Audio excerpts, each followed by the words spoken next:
ஆதி ஜானகி உங்களோட இந்த தலைப்பு வந்து இதயத்தையும் மனசையும் சுத்தப்படுத்துறேன். நீங்க கேட்டீங்களா எப்படி கிளீன் பண்றாங்க இந்த ஆதியிட கிளாஸ்.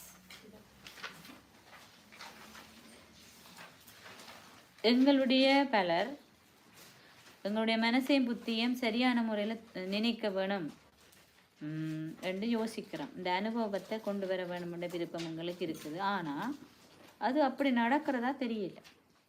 என்ன மனசும் புத்தியும் சரியான நினைக்கணும், ஆனால் நடக்கிறதா தெரியல. தொடர்ந்தும் இந்த மனசுக்கும் இதயத்துக்கும் இடையில ஒரு சம்பாஷணை நடக்கும்.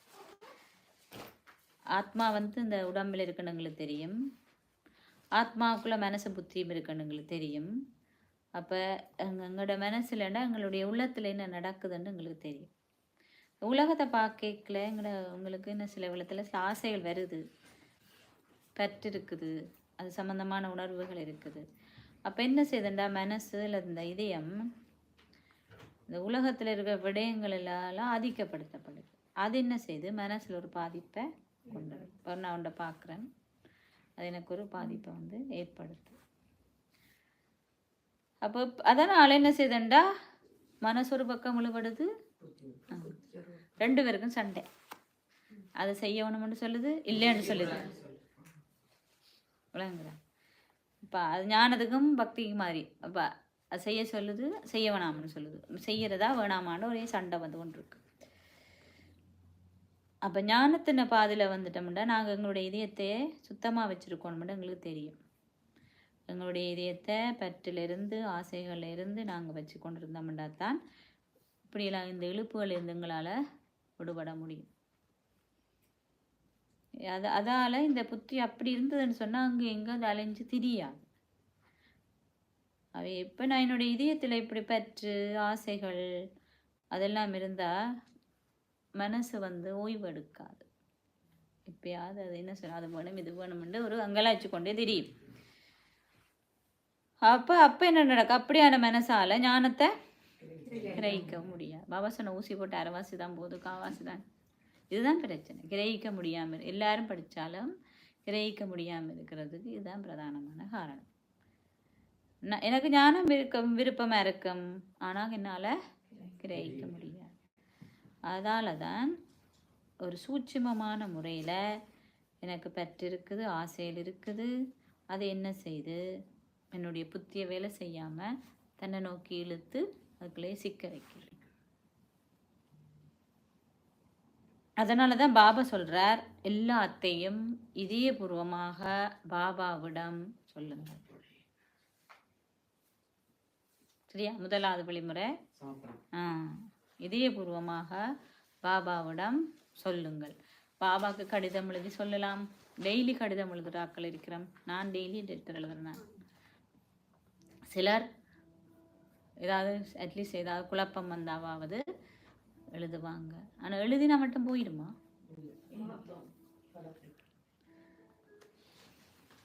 அதனால தான் பாபா சொல்கிறா, எல்லாத்தையுமே நேர்மையாக இதயபூர்வமாக என்கிட்ட சொல்லுங்க. ஆனால் நான் நிச்சயமாக இதிலேருந்து விடுபடணுமென்ற எண்ணம் இருந்தால் மட்டும்தான் என்னால் இதை செய்ய முடியும்.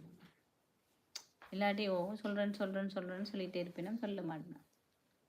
உண்மையாக இப்போ எனக்கு உண்மையாக முள் இருக்குது, வலிக்குது. ஆனால் எனக்கு அதை எடுக்கிற வலின்னு விருப்பம் இல்லை. அதை எடுக்க வலிக்கும் தானே, சும்மா வலி உண்டி தண்டும். ஆனால் விட்டிங்கன்னா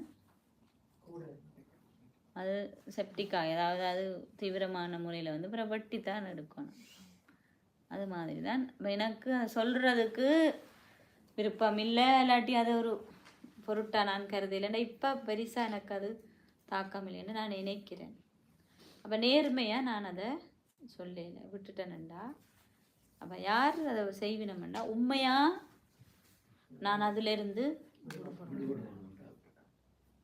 அப்படி விரும்பினாத்தான், அதுக்கு தான் நேர்மை. அப்படி விரும்பின ஆளால் மட்டும்தான் அது வந்து பாபாவுக்கு நேர்மையாக சொல்ல முடியும். அதனால் நாங்கள் செய்கிறோன்னா முதல்ல எங்களுக்கு தேவையானது எங்களுடைய இதயத்தை நாங்கள் நேர்மையாக வச்சு சுத்தப்படுத்தணும்.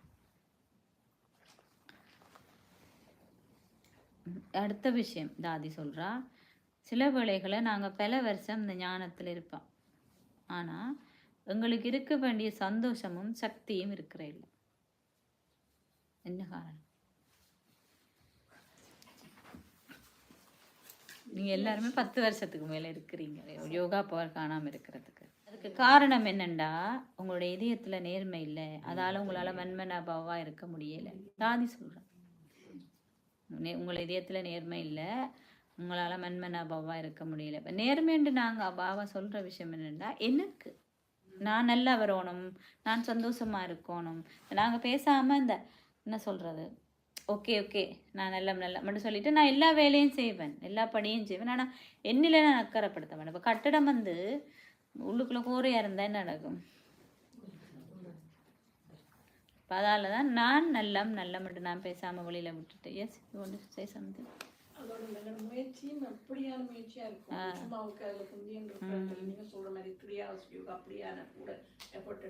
அதுதான் இப்போ நான் நல்ல மட்டும் சிலவில் எனக்கு அந்த அதாவது எனக்கு தெரிஞ்சாலும் அதில் நான் கான்சென்ட்ரேட் பண்ணுறேன். இப்போ எனக்கு இந்த பிரச்சனை இருக்குதுன்னு சில சந்தர்ப்பத்தில் எனக்கு தெரியுது, அதனால் அதை நான் கான்சென்ட்ரேட் பண்ணி யாருக்கு வைப்போம்ல. மேபி வேறு விஷயத்தில் எனக்கு ஓகே அந்த டைமில் ஹாப்பினஸ் கிடைக்கும், சர்வீஸ் செய்கிறேன், இல்லை வேறு வகையில் நான் சந்தோஷத்தை எடுக்கிறேன். ஆனால் உண்மையான நிரந்தரமான வழியை நான் விட்டுறேன். தொடர்ந்து நான் அப்படி செய்துட்டு போனேன்னா ஒரேயான கட்டடம் மேய்த்தேன், ஒரு நாளைக்கு உடைஞ்சு போய் மனசு உடைஞ்சிடுவேன், கவலைப்பட்டுருவேன், அப்புறம் ஞானத்தை விட்டுட்டு இல்லை போயிடுவேன். ஏன்னா எனக்கு தாக்கி பிடிக்க முடியாது. அப்போ அடிக்கடி என்னுடைய பேஸ் எல்லாம் சரியாக இருக்கா, நான் எந்த கட்டடம் எதில் தாங்கி நிற்கிது, என்னுடைய அடிப்படையான என்னுடைய சந்தோஷமோ என்னுடைய திருப்தியோ என்னுடைய அமைதியோ சந்தோஷமோ எதில் இருக்கு செக் பண்ணி பார்ப்போம். சரி, அதான் அவ சொல்கிறா, அதால் நீ நேர்மையின்மைன்னு சொல்கிற அதைத்தான் என்ன நான் பார்க்குறேன். என் மனசு என்னுடைய உள்ளம் நேர்மையாக இருக்கும் பொழுது இயல்பாகவே என்னால் மன்மனாபாவாக இருக்க முடியும். ஏனெண்டா மனசு இயல்பாகவே பாபாவை நோக்கி இருக்கப்படும். தூய்மை இருக்கு தானே, எதுவும் இல்லை தானே. மீன்ஸ் இப்போ எனக்கு இப்போ நான் ஹாப்பியாக இருக்கிறேன், பேலன்ஸ் பண்ணுறேன்னுண்டா எந்த ஒரு சந்தர்ப்ப சூழ்நிலையிலையும் வந்து எனக்கு இப்போ ஒரு ஓகே, எனக்கு ஒரு ஹாப்பினஸ், எனக்கு ஒரு திருப்தி, எனக்கு ஒரு அமைதி வருதுன்னா இதன் அடிப்படையில் வருது, ஞானத்தின் அடிப்படையில். நான் ஞானத்தை கடைஞ்சி ஞானத்தில் பாபா சொன்ன விஷயத்தை ஆழமாக அனுபவம் செய்கிறதால வருதா, இல்லை நான் பாபாவோட ரிலேஷன்ஷிப் ஆழமாக அனுபவம் செய்கிறதால அந்த சந்தோஷம் எனக்கு கிடைக்குதா, இல்லை வேறு போராள் எனக்கு நீங்கள் நல்ல மட்டும் சொன்னதால் எனக்கு அந்த சந்தோஷம் வருதா அப்படின்னு நான் பார்க்கணும். அப்படி நாம் இதன் அடிப்படையில் நான் எடுத்திருந்தேன்டா அது நிரந்தரமான ஆதாரம் இல்லை தானே.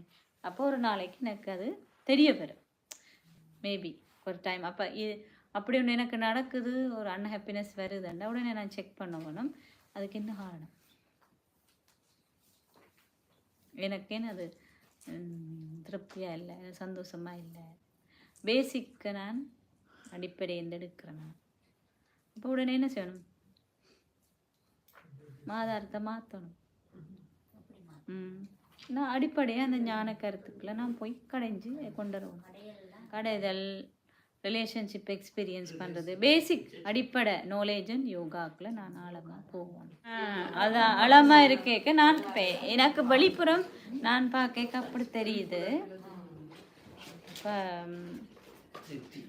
அதை தான் இங்கே தாதி நேர்மைன்னு சொல்கிறா, அதைத்தான் சொல்கிறா. வெளியில் நான் சந்தோஷமாக இருக்கிற மாதிரி தான் காட்டிக்கொள்கிறேன், ஆனால் உள்ளுக்குள்ளே வந்து இப்போ இந்த நடிகர்கள் என்ன செய்வாங்க, வெளியில் சிரிப்பாங்க படத்துக்கு, வீட்டில் ஒரு பிரச்சனை வந்தோன்னா அழுகுறாங்க தானே, அது வரைக்கும் தெரியாது. அவசரம் நடிக்காங்க, விளங்குதான், உண்மையாக இருங்க. அதைத்தான் நேர்மை, நடிக்காதீங்க, உண்மையாக இருங்க. உங்களுக்கு முதல் உண்மையாக இருங்க. ஓகே, ஏன் நீங்கள் இப்போ கவலைப்படுறீங்க, உங்களோட கவலை ஏன் ஐசே நீரே நம்ம கவலைப்படுறீங்க, நமக்கு என்ன பிரச்சனை, உங்களை நீங்கள் கேளுங்க, அதான் நேர்மை. அவர் இது சொல்லி போட்டாருண்டா நீங்களே கவலைப்படுறீங்க, இப்போ அவர் அவங்களோட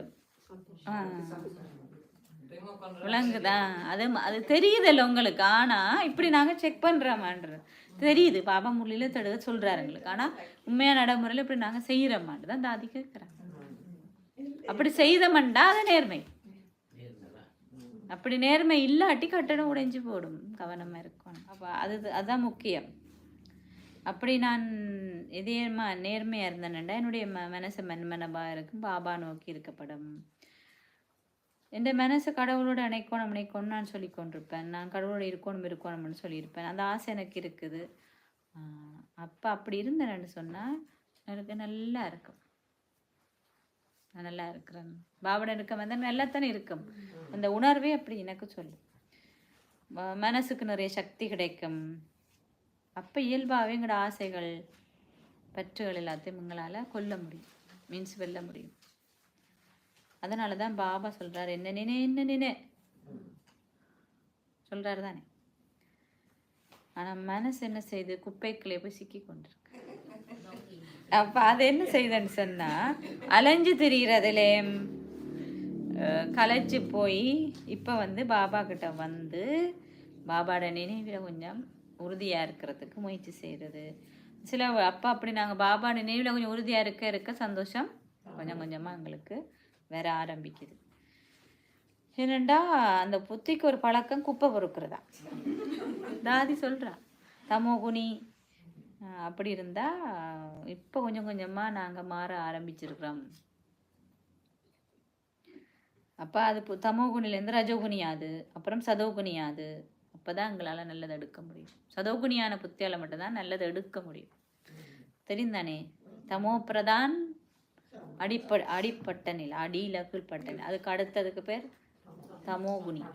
அப்புறம் ரஜோ பிரதான், அப்புறம் ரஜோகுணி, அப்புறம் சதோகுணி, அப்புறம் சதோபிரதான். சதோபிரதான் ஆக முதல் புத்தி சதோகுணியா. அதுதான் சொல்றேன். அப்பதான் எனக்கு நல்லது எடுக்க தெரியும். அந்த புத்தியால மட்டும்தான் பாபா என்ன சொல்றாருன்றதையே புரிய முடியும். அப்பதான் நான் சொல்ல, ஓ பாபா உண்மையைத்தான் சொல்றாரு.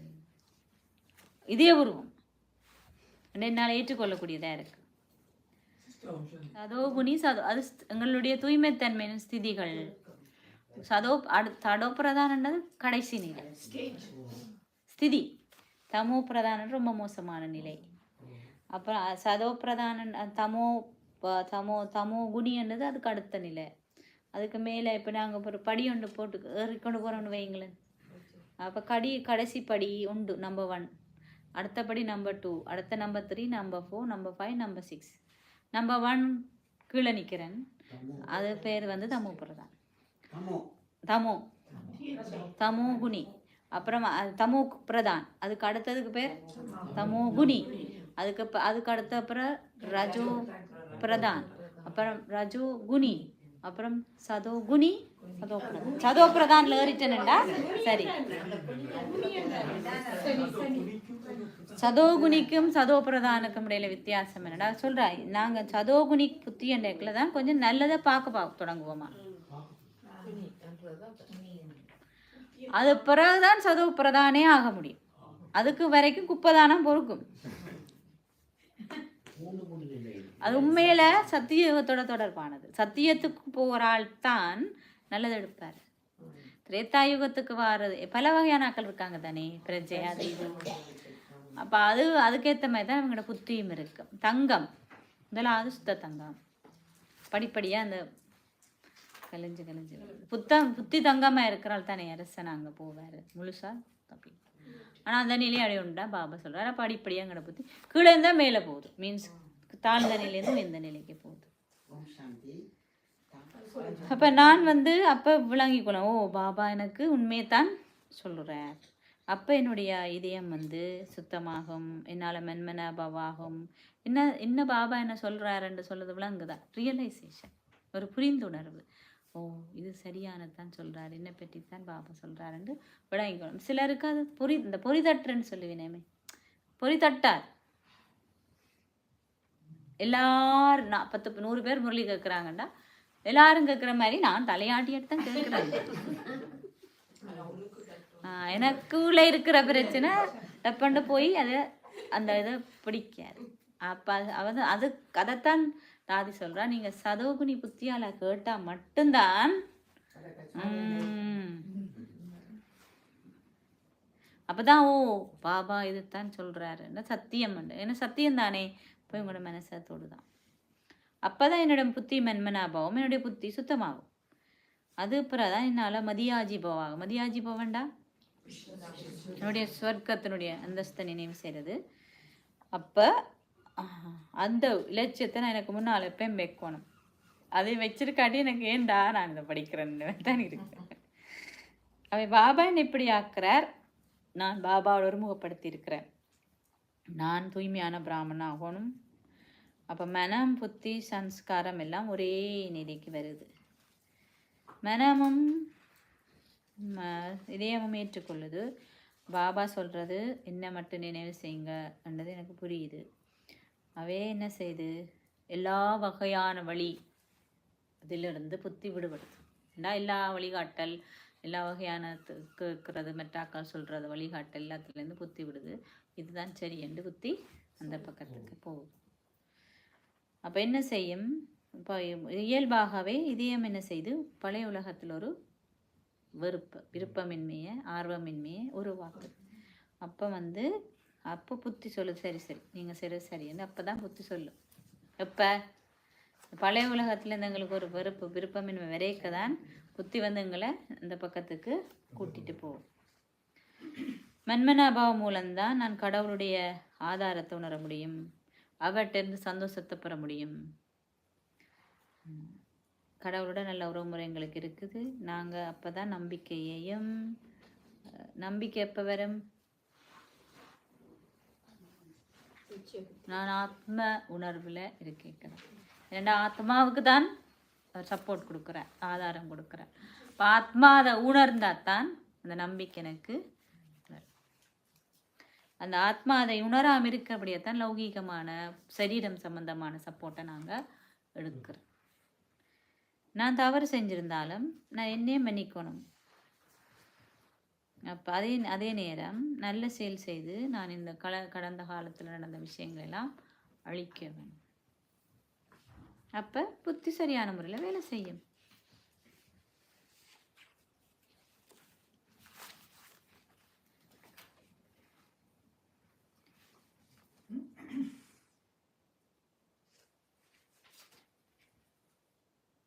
ஆத்மா கடையுதா இல்லையா? ஆத்மா டெய்லி கடையிறீங்களா இல்லையா? என்னத்தை கடையிறீங்கன்றது கேள்வி. கடையிறீங்களா இல்லையா? ஒரு தரம் உங்களுக்கு ஒன்று சொல்லிட்டாருண்டா, அவர் அப்படி சொல்லிட்டாரு, அவர் இப்படி சொன்னவர், இவர் இப்படி சொன்னதால தானே. அப்ப அதான் தாதி சொல்றா, ஆத்மா கடையுது.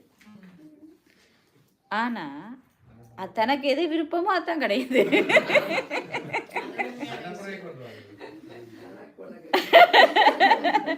தனக்கு எது விருப்பமோ அதைத்தான் அது கிடையாது. நிச்சயமா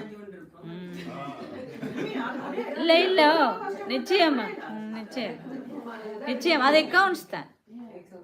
அப்ப என்னுடைய இந்த எண்ணம் என்ன செய்து நான் என்ன செய்யணும், இப்போ அதுக்குத்தான் இந்த ஆதி சொல்கிறான், உங்களோட கர்ம கணக்கில் முயற்சி தானே தேவை. இப்போ ஒரு ஆள் வில்லண்டமான பிடிச்சி வச்சுக்கிறேன்னா வெள்ளக்காரமாக பிடுங்கி எடுக்கணும். அது மாதிரி இப்போ நான் அதைத்தான் நினைக்கிறேன்டா, அடிக்கடி ஆத்மாவுடைய உங்களுடைய ஆதியான நிலையம் அனாதியான நிலையம் நினைவு செய்யட்டேன். கடவுளையும் அனாதியான அதாவது இந்த ட்ரில். இப்போ ஒரு மணித்தியாலத்தில் இப்போ டிராஃபிக் கண்ட்ரோல் கூட என்ன சரி நீங்கள்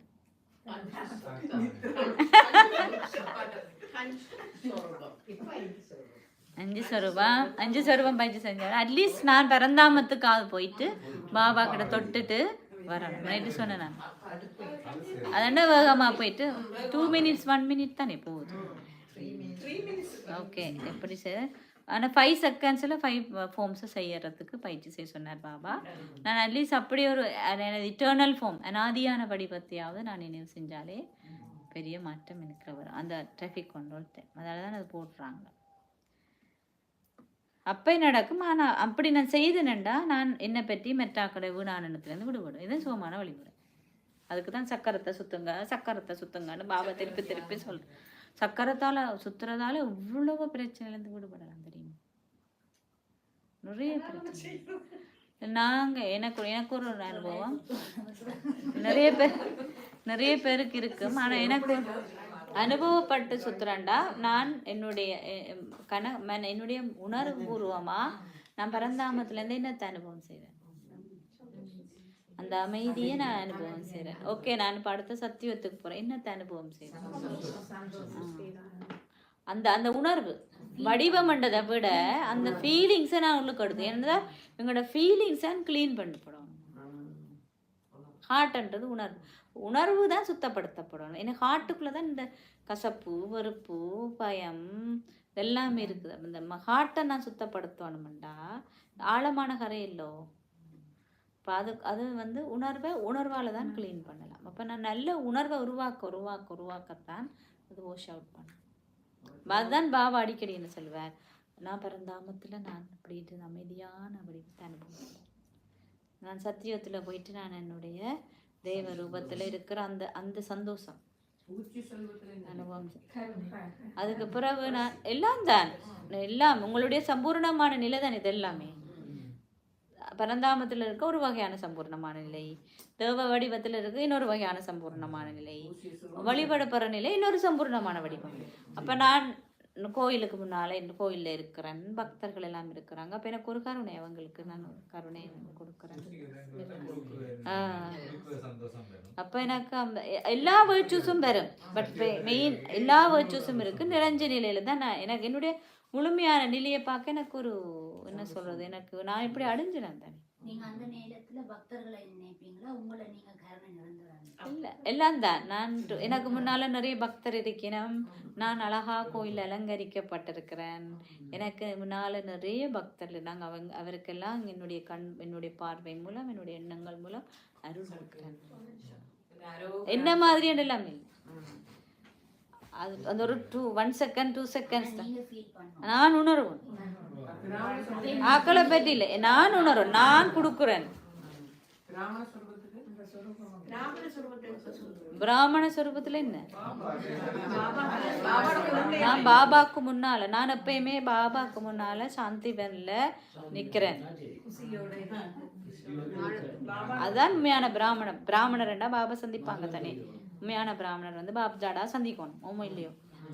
அப்போ நான் பாபாக்கு முன்னால் என்னை ஃபர்ஸ்ட்டாக பாபா சந்திக்கும் பொழுது பாபா எனக்கு ஆசீர்வாதம் கொடுத்தாரு.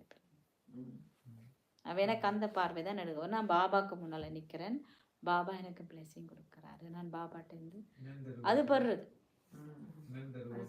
நான் அவரோட சக்தி பெறுறேன். பாபா எனக்கு பிளெஸிங் கொடுக்குறாரு, நான் அந்த ஆசீர்வாதத்தை நான் பெறுறேன். அவ்வளோதான், 2 minutes. அப்ப நான் நிறைக்கிறேன் தானே. பரிஸ்தாண்டா சட்டை பூட்டினது இல்லை, பரிஸ்தா என்னுடைய முழுமையான நிலை. நான் ஒரு வெளிச்ச வீடு எல்லாருக்கும் கொடுக்குறேன், அவ்வளவுதான். நான் ஒரு வெளிச்ச வீடு எல்லாருக்கும் கொடுத்துருக்கேன், அமைதி, சந்தோஷம், சக்தி. இப்ப இதெல்லாம் உண்மையா வடிவம் என்பது. இப்ப நீங்க ஒரு விஷயத்த கற்பனை பண்றீங்களா இல்லையா? இது அப்ப நாங்க என்னத்தை அடிக்கடி நினைக்கிறோமோ நாங்க அப்படியா ஆகுவோம். அப்ப இதைத்தான் பாபா சுயதர்சனத்தை சுழட்டு மாயை போகும், பாவம் போகும்.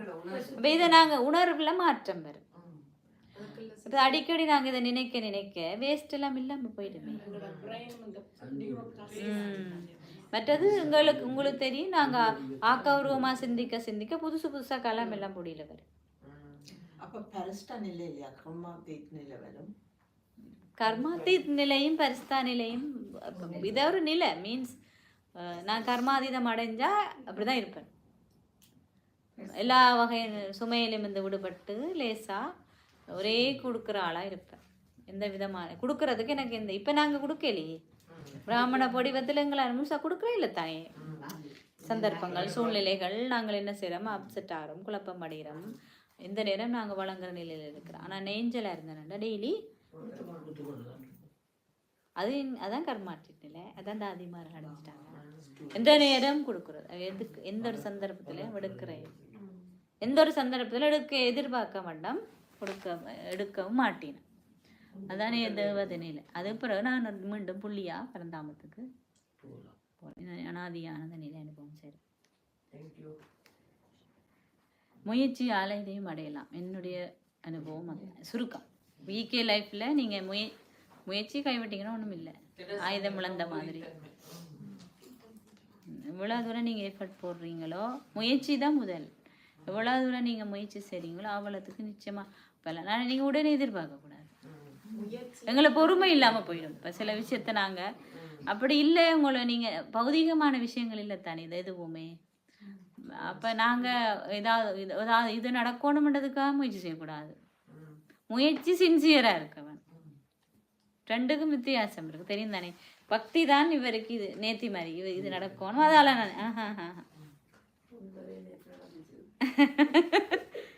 நினைச்சா போதும். இப்போ நாங்கள் வந்து நல்ல உணர்வு வச்சுருக்கோம். ஏன் நாங்கள் நினைச்சது, நான் எங்கேயும் போய் பார்க்கலாம், மீன்ஸ் யாரையும் சீனியர்ஸே நான் எங்கேயும் சந்திக்கலாம், அவங்கள அந்த மக்களுக்கு நன்மை நடக்கணும், அவளுக்கு ஒரு நல்ல ஆசீர்வாதம் கிடைக்கணும் மட்டும்தான் என்ன உணர்வு.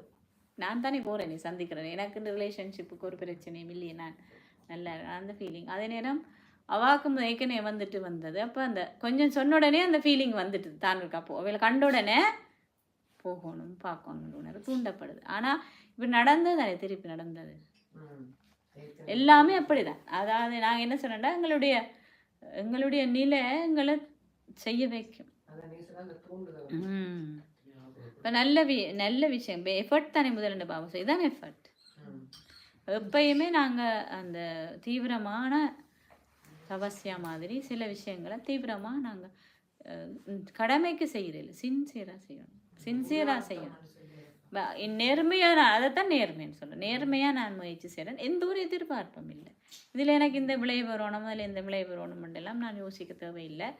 ஆனால் எனக்கு தந்த ரெஸ்பான்சிபிலிட்டியை நான் சின்சியராக செய்யணும், அவ்வளோதான். இப்போ எனக்கு முதல் இந்த ரெஸ்பான்சிபிலிட்டி, ஸோ அதை நான் சின்சியராக செய்வேன், அவ்வளோதான். That's all. சரி, இந்த தாதின வகுப்பு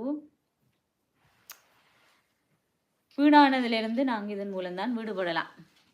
நான் வேஸ்ட்டாக நினைச்சிட்டு இருந்தேனண்டா, இவங்க என்ன அனுப்புகிறாங்க, இல்லை அப்படி சொன்னால் அப்படித்தான் நடக்கும் இப்படித்தான் நடக்கும் எல்லாம் யோசிச்சுட்டு இருந்தேனண்டா, ஒன்றுமே இல்லாமல் போயிருக்கு. என்னுடைய ஹாப்பினஸும் இல்லை, இப்படி ஒரு சந்தர்ப்பமும் எனக்கு வராது. வேஸ்ட்டாக இல்லாமல் ஆக்கணும்டா, அக்கௌரமா நாங்கள் எப்படி உங்களோட மனசை வச்சுக்கணும். எங்களுக்கு யாரும் ஹெல்ப் பண்ண போகிறது இல்லை, நாங்கள் தான் எங்களுக்கு உதவி செய்யணும். அதை எங்களை விளைவிக்கணும். அதான் பாதி சொல்கிறா, நீங்கள் இப்படி செய்தீங்கண்டா உங்கள் வீணானத்திலேருந்து விடுபடலாம். இப்படி ஆழமான சிந்தனை உங்களுக்கு இருந்துன்னு சொன்னால் புத்தி மூலம் நீங்கள் விடுபடலாம். அதே மாதிரி மற்றவர்களை வந்து நாங்கள் நினச்சி கொண்டு இருந்தோம்னு சொன்னால், அந்த பழக்கத்தை நாங்கள் கொண்டு இருந்தோம்னு சொன்னால் அதுவும் ஆழமாக எங்களுக்குள்ளே போயிடும். மெட்டாக்களை போய் நாங்கள் நினச்சி கொண்டு அதுவும் எங்களுக்கு ஆழமாக போயிடும். அது தூய்மையான சதோகுணியான புத்தி இருந்தால் எங்களுக்கு மெட்டாக்களை பற்றின வீணான எண்ணமே வராது. இல்லாட்டில் நாங்கள் யாராவது ஒரு தர விருப்பம்னு சொன்னால் நாங்கள் சொல்லுவோம் அவ சரி, விருப்பம் இல்லாட்டி சொல்லுவோம் அவ சரி இல்லையான்ட்டு. அப்போ இப்படி புத்தி அது சரி இல்லையான்னு இல்லாமல் இருந்தால் இன்னொன்று நம்ம மன்மன பாவம் இருக்கிறது. அவர் சரி இவர் சரி இல்லை, அதை பற்றி தான் நான் அனலைஸ் பண்ணிகிட்ருப்பேன். மன்மன பாவம் இருக்க முடியாது. அப்போ என்னால் சுத்தமான இதயத்தை கொண்டு இருக்க முடியாது. அப்போ என்னால் மேன்மையான தூய்மையான எண்ணங்களை கொண்டிருக்கலாது. எனக்கும் மெட்டாக்களுக்கும் நம்பிக்கையும் என்னால் கொடுக்க முடியாது. என்னில் நம்பிக்கை கொண்டிருக்கலாம், மெட்டாக்களும் ஒரு நம்பிக்கை எனக்கு கொடுக்க முடியாது. அவ ஏதோ நான் சில வேளையில் அந்த நல்ல உணர்வுகளை கொண்டிருக்கணும் இல்லையோ, ஆனால் எப்பயுமே நான் நல்லாசை தூயணும் எல்லாருலேயுமே கொண்டிருக்கணும். அப்படி சொல்லாமல் நான் என்ன செய்கிறேன்டா, அப்படி கலந்து சிந்திச்சுட்டு நான் சொல்கிறேன், நான் நல்ல ஆசை கொடுக்குறேன் தான், ஆனால் அது வேலை செய்து போல இல்லை. ஏனண்டா அப்படி நான் நினைக்கும் பொழுதே என்ன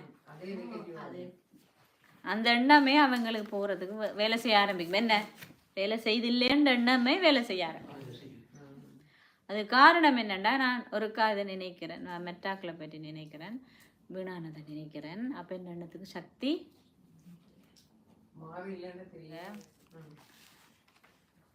ஆக்டிவிட்டி ஒன்று செய்ய போகிறோம். இதெல்லாம் செய்ய போகிறீங்க, நான் சொல்ல போகிறேன். என்ன செய்ய போகிறீங்கண்டா, ஆழமாக உங்களோட மனசுக்குள்ளே போய் நான் இப்போ உங்களுக்கு சொல்கிற விஷயத்த நீங்கள் ஆழமாக உங்களோட மனசில் எடுத்து நீங்கள் சில செயற்பாடுகள் செய்ய போகிறீங்க. கேட்கலையா?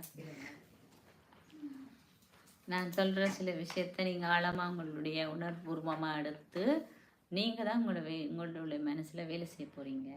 சரியா? அவே இப்போ நான் என்னுடைய நெற்றியின் புருவ மத்தியிலிருந்து என்னுடைய சக்திகள் எல்லாத்தையும் ஒருமுகப்படுத்தி எனது மனத்திரையில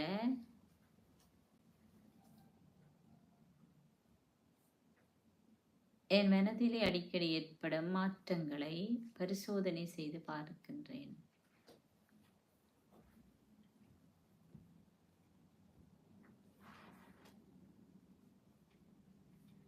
எழுதி நீங்க எப்படி செய்வீங்க? ஆழமாக உங்களுடைய மனதிலன் நீங்கள் சிந்தித்து பாருங்கள்.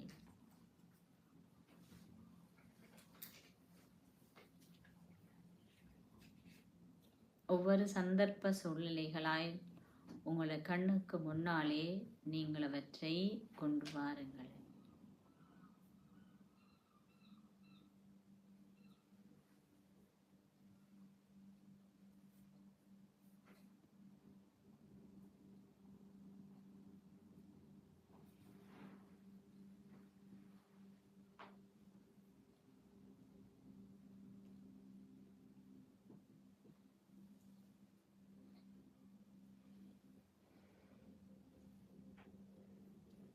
இந்த எல்லா விதமான சந்தர்ப்ப சூழ்நிலையிலும் தொடர்புகளிலும் என்னுடைய மனதை பாதித்த ஒரு சில சந்தர்ப்ப சூழ்நிலைகளை மட்டும் நான் என்னுடைய கொப்பியிலே குறித்து கொள்கிறேன்.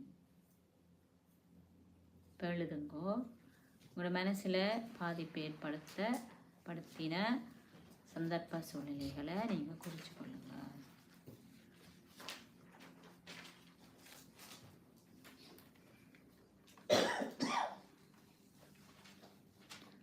இது ஒரு நபருக்கு தனிப்பட்டதாக இருக்கலாம்,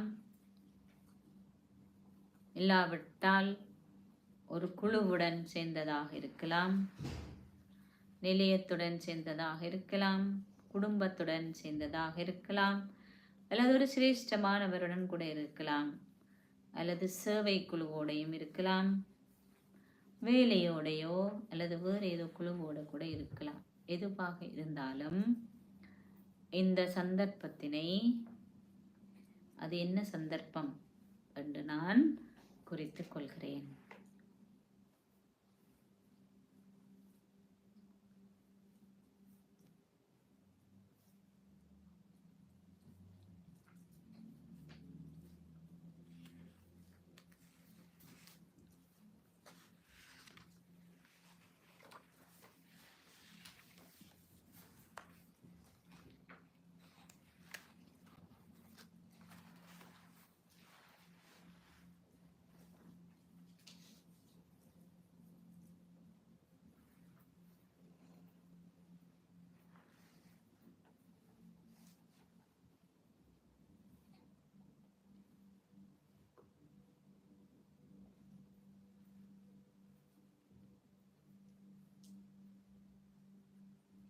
நீங்கள் ஒன்றுக்கும் ஏற்பட்டதையும் எழுதலாம்.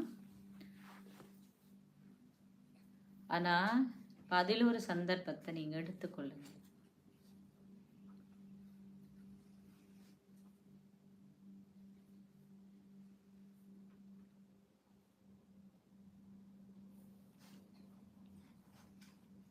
அதிலே நேரடியாகவும் மறைமுகமாகவும் யாரெல்லாம் ஈடுபட்டிருந்தாங்க, இன்வால்வா இருந்தாங்க.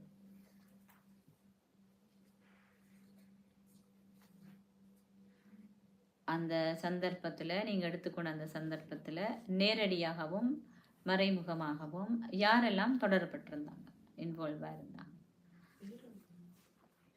நேரடியாக மறைமுகமாக சில சந்தர்ப்பங்களில் நேரடியான தொடர்பு இருக்கும், சிலருக்கு அந்த சந்தர்ப்பத்தில் மறைமுகமான தொடர்பு தான் இருந்திருக்கும். யாரெல்லாம் நேரடியாகவும் மறைமுகமாகவும் தொடர்பு பட்டிருக்கிறாங்க அந்த நீங்கள் எடுத்துக்கொண்ட அந்த சந்தர்ப்பத்தில் அவங்களையும் நீங்கள் பட்டியல்படுத்தணும். நீங்கள் உங்களோட மனசை கேளுங்க, அது சொல்லும்.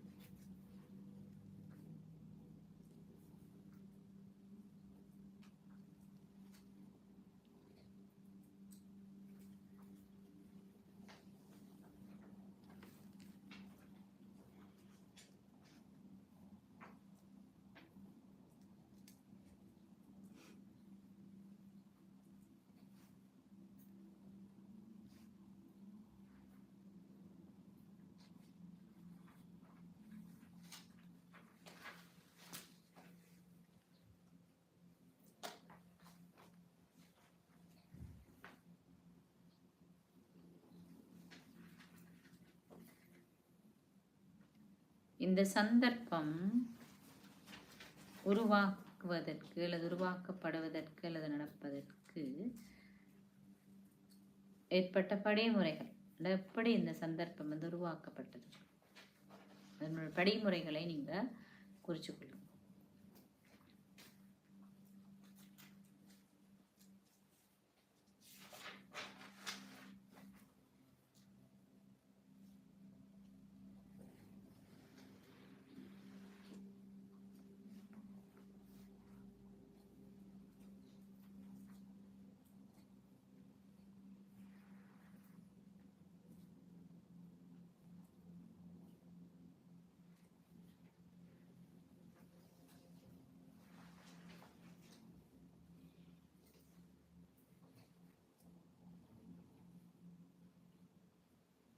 அதன் பிறகு அதில் இருக்கின்ற ஒவ்வொருவருடைய விடயமும் எவ்வளவு தாக்கத்தை அதில் ஏற்படுத்தினு நீங்க நினைக்கிறீங்க. ஒரு விஷயம் நடக்குது, அதில் கொஞ்சம் பேர் தொடர்பில் இருக்கிறாங்க, அதில் இருக்கிற ஆக்களை நீங்கள் எழுதுறீங்க, அது இப்படி விருத்தியானதுன்றது நீங்கள் சொல்கிறீங்க. ஒவ்வொருத்தரும் அந்த சம்பவத்துக்கு எப்படி ஒரு அங்கத்தை அல்லது பங்களிப்பை செய்தாங்க.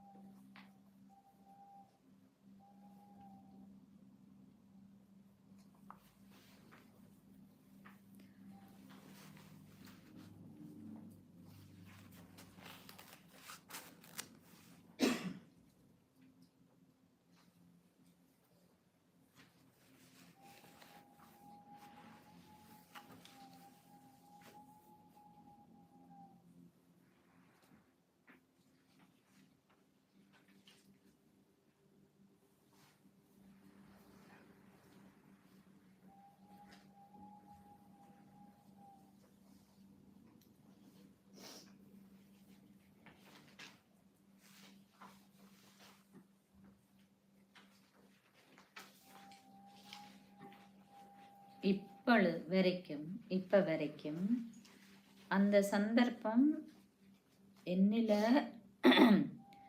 எந்த விதமான தடைகள் ஏற்படுத்துதுன்னா தாக்கத்தை வச்சிருக்குது.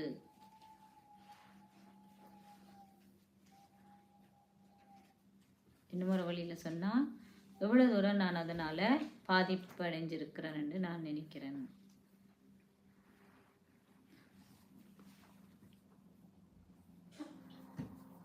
இப்பொழுது நான் என்னிடம் இருக்கின்ற அந்த சந்தர்ப்ப சூழ்நிலைகள், அதற்கு சம்பந்தப்பட்ட நபர்கள் அனைத்தையும் முழுமையாகவே ஒரு முடிவு கட்டி பாபாவுக்கு நான் அதனை அர்ப்பணிக்க போகிறேன். இப்போ நீங்கள் ஒரு கலர் பேனையால் நீங்கள் என்னெல்லாம் எழுதுனீங்களோ அதை பாபாவுக்கு அர்ப்பணிக்கிற மாதிரி அவர் கடிதம் எழுதுங்க. ஒரு பேஜில் நீங்கள் எந்த சந்தர்ப்ப சூழ்நிலையை என்னெல்லாம் நீங்கள் தேர்ந்தெடுத்தீங்களோ, உங்களுக்கு என்னெல்லாம் போதை பண்ணிது, உங்களோட மனசில் குழப்பமாக இருக்குது அல்லது சந்தர்ப்ப சூழ்நிலைன்னு நீங்கள் நினைச்ச எல்லாத்தையுமே இப்போ நீங்கள் அழிக்க போகிறீங்க. அதுக்கு ஏற்ற மாதிரி அது நபர்கள், நடந்த நிலைமைகள், உங்களுடைய மனசில் இருக்கிற இந்த படம் அவ்வளோத்தையும் நீங்கள் பாபாவுக்கு எழுதுறீங்க.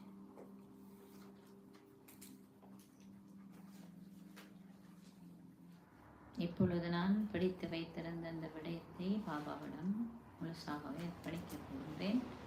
அதற்காக அதனுடைய ஆழமான விவரங்கள் அனைத்தையும் தாளில் குறித்துக் கொள்கிறேன். கடிதமாக எழுதி அவரிடம் நான் ஒப்படைக்கப் போகிறேன்.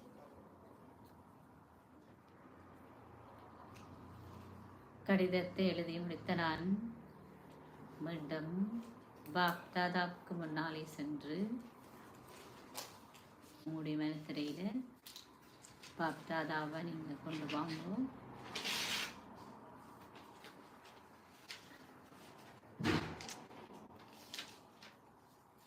பாப்தாதாவுக்கு முன்னால் சென்று நான் இந்த சந்தர்ப்ப சூழ்நிலை, அது சம்பந்தப்பட்ட நபர்கள், என்னை புத்தியில் நான் பிடிச்சு வச்சிருந்த அனைத்தையும் முழுமையாகவே படிக்கிறேன்.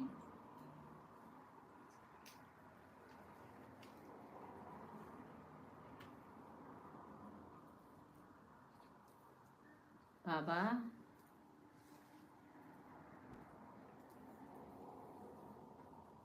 என்னிடமிருந்து அதனை ஏற்றுக்கொள்கிறார்.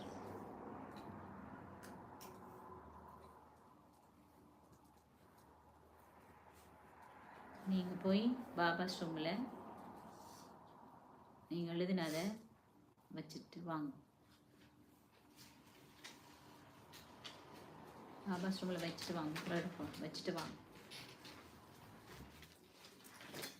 உங்களுடைய ஆதியான நிலைக்கு மீண்டும் உங்களை கொண்டு வாருங்கள். வெளிப்புற சந்தடிகள் இருந்தெல்லாம் உங்களை மனசை திசை திருப்பி எனக்கு பாபா தர்ற பதில் எழுத போறேன்.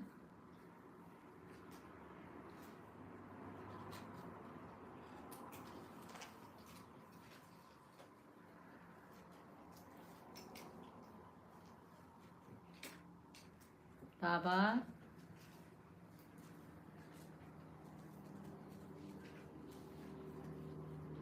எனக்கு முன்னால வந்திருக்கிறார்.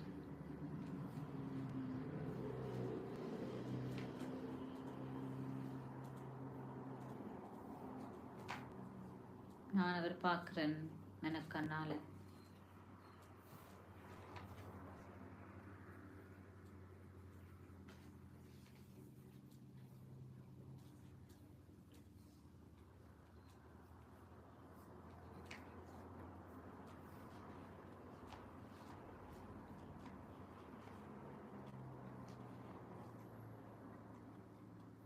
இப்ப பாபா எனக்கு நான் என்ன செய்யணும் கேட்டதுக்கு பதில் சொல்றார். அந்த பதில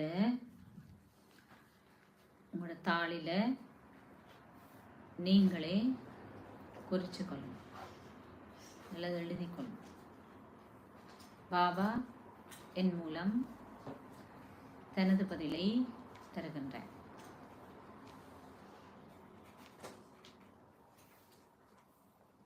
பாபா என்னுடைய மனதில் இருக்கிறார், எனக்கு முன்னால நிற்கிறார், அவர் எனக்கு சொல்றார், நான் எழுதுறேன்.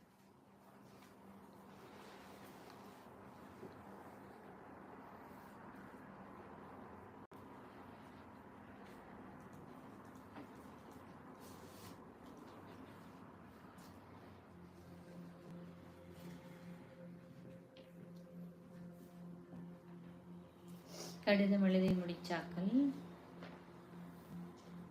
உங்களோட கையில் ஒரு கார்ட் ஒன்று தரப்படும், அட்டை ஒன்று தரப்படும்.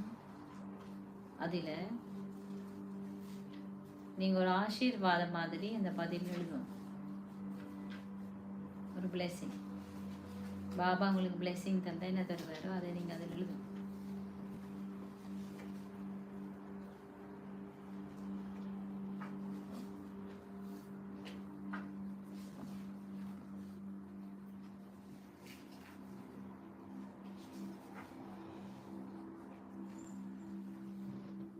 நான் இப்பொழுது பாபா கொடுக்கும் ஆசீர்வாதத்தை என்னுடைய கையில் இருக்கும் அட்டையிலே அழகாக எழுதிக் கொள்கிறேன்.